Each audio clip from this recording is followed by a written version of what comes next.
The first sign that something was terribly wrong arrived on a rainy Thursday morning in Portland, Oregon, when I opened my front door and found a courier holding a thick envelope addressed to me personally, even though I had never ordered anything and certainly hadn't authorized the documents inside.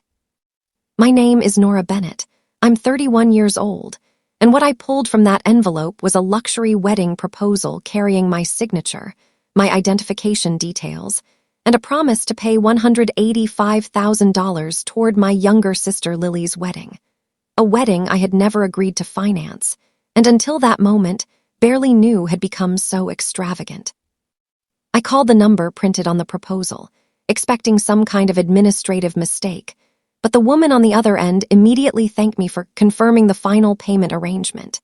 And when I told her I had signed nothing, her voice changed from cheerful to cautious as she explained that the contract had been submitted 3 weeks earlier by my mother, Evelyn, along with copies of documents that appeared to prove I had authorized the funds. My stomach tightened because 3 weeks earlier I had been on a work trip in Denver, and while I was there, my mother had apparently been telling everyone that my late grandfather's inheritance was family money that would naturally be used to make Lily's wedding unforgettable. That inheritance was something my grandfather had planned carefully before he died, leaving me $185,000 in a protected investment account with a handwritten letter, explaining that he wanted the money to help me buy a home, build financial security, and never become dependent on relatives who might confuse love with entitlement. My mother had always disliked that arrangement because she believed Lily deserved the same lifestyle I could afford, and over the years she repeatedly suggested that I use the inheritance for family vacations, expensive birthdays, home renovations, and eventually Lily's engagement celebration. But every time I politely refused, she accused me of treating money like it mattered more than my family.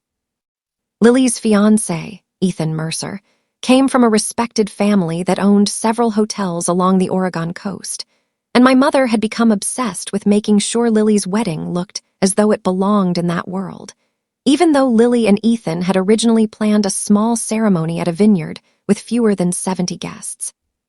Somehow that modest plan transformed into a 300-person event at an exclusive estate, complete with a private chef, designer decorations, luxury transportation, and a reception package so expensive that the final estimate looked more like the purchase price of a house than a wedding.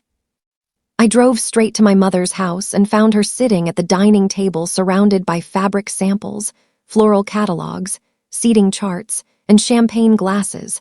And when I placed the forged contract in front of her, she didn't look shocked. She simply sighed as though I had arrived to complain about something inconvenient. "Nora, don't make this bigger than it is," she said, explaining that she had only temporarily committed my inheritance because she knew I would eventually understand that Lily's future mattered more than a pile of money sitting, untouched in an account. I asked her how she had obtained my signature, and for the first time her confidence cracked as she admitted that she had copied it from an old authorization form I had signed years earlier when helping Grandpa organize his property paperwork, then digitally placed it onto the wedding agreement because the venue required proof that the remaining balance was secured. When I stared at her in disbelief, she leaned forward and whispered, "If you had just trusted me, none of this would be happening." As though my refusal to let someone impersonate me was somehow the real problem. What she didn't know was that the venue had already contacted the financial institution managing my inheritance because the paperwork contained inconsistencies, and the bank's fraud department had temporarily locked the account before a single dollar could be transferred. I didn't celebrate when I heard that news because I suddenly realized how serious the situation had become. My mother's attempt to impress wealthy strangers had created a trail of forged documents, false financial representations, and unauthorized use of my identity. And now people outside our family were asking questions she could no longer silence with emotional guilt. That evening, Lily showed up at my apartment crying, but instead of defending our mother, she looked exhausted and frightened. And she told me that Ethan's parents had discovered something even more troubling during their review of the wedding finances. Apparently, my mother had spent months telling them that I was contributing nearly $200,000 to the wedding because our grandfather had always intended his estate to support both daughters.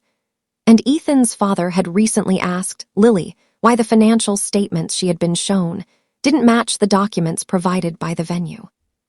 Lily confessed that she had never known the full amount of my inheritance and had assumed Mom was simply helping with wedding expenses from her own savings. And when I showed her the forged contract, she covered her mouth and began crying because she finally understood why our mother had pushed so hard for a wedding Lily herself hadn't wanted. She wasn't building my dream wedding, Lily whispered, staring at the document. She was building a story about our family that she wanted Ethan's family to believe. The next morning, Ethan came to my apartment alone and told me something that completely changed my understanding of the situation, because several months earlier, he had overheard my mother telling his parents that our family had substantial private assets and that my inheritance would eventually be used to secure Lily's future. He looked genuinely embarrassed as he said, "I thought she was exaggerating, but when I saw your name on those documents, I realized she wasn't just exaggerating. She was using you as proof of something that wasn't hers to promise." With Ethan's support, Lily canceled the extravagant venue and asked for a full accounting of every deposit, contract, and promise my mother had made in her name, while I worked with the bank and an attorney to document everything and formally revoke any authority connected to my old paperwork. The investigation uncovered several smaller payments my mother had attempted to make using outdated family accounts, and although the situation became deeply uncomfortable, the truth finally gave everyone a choice: protect appearances and continue pretending nothing happened, or admit that the wedding had been built on promises made with someone else's money. 3 months later, Lily and Ethan married at the vineyard they had originally chosen, with 68 guests, homemade desserts, simple flowers, and a ceremony so peaceful that Lily later told me it felt like she could finally breathe again, while my mother refused to attend because she claimed everyone had humiliated her by questioning her intentions.